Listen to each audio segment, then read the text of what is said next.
contre le racisme, je suis contre Le Pen, tout le monde est contre quelque chose qui n'est pas bien. Et la ziza, c'est l'inverse, c'est dire moi je suis pour les Arabes. Ouais. J'ai une compagne dans ma vie qui est juive marocaine, donc ça m'embête beaucoup quand on dit du mal de ces gens-là, ça me gêne, et puis surtout quand on parle de les foutre dehors, j'ai l'impression qu'on... Ça, c'est un langage nouveau, ça. Parce que c'est vrai, ce que vous dites tout à fait vrai, on fait des trucs contre. Mais... C'est chiant, puis ça entraîne surtout qu'on parle tout le temps de ces gens-là, quoi.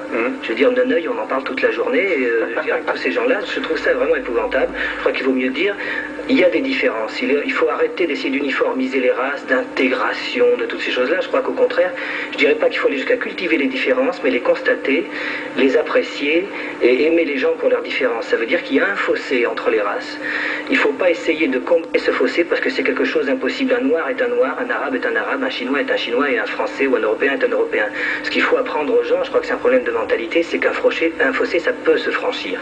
C'est une notion. Valoriser les différences plutôt que les voilà, en tout cas les respecter, aimer les gens pour ça. Quand moi je suis amoureux d'une femme parce qu'elle est brune, parce qu'elle a la peau mate, parce qu'elle a un certain comportement de vie qui est dû à sa religion, parce que ceci ou cela, ça veut dire qu'en fait, si je dois avouer la vérité, je l'aime parce qu'elle est juive d'Afrique du Nord. Ouais. Voilà. C'est aussi bête que ça, il ne faut pas avoir honte de le dire. Si elle n'était pas juive d'Afrique du Nord, elle ne serait pas comme elle est.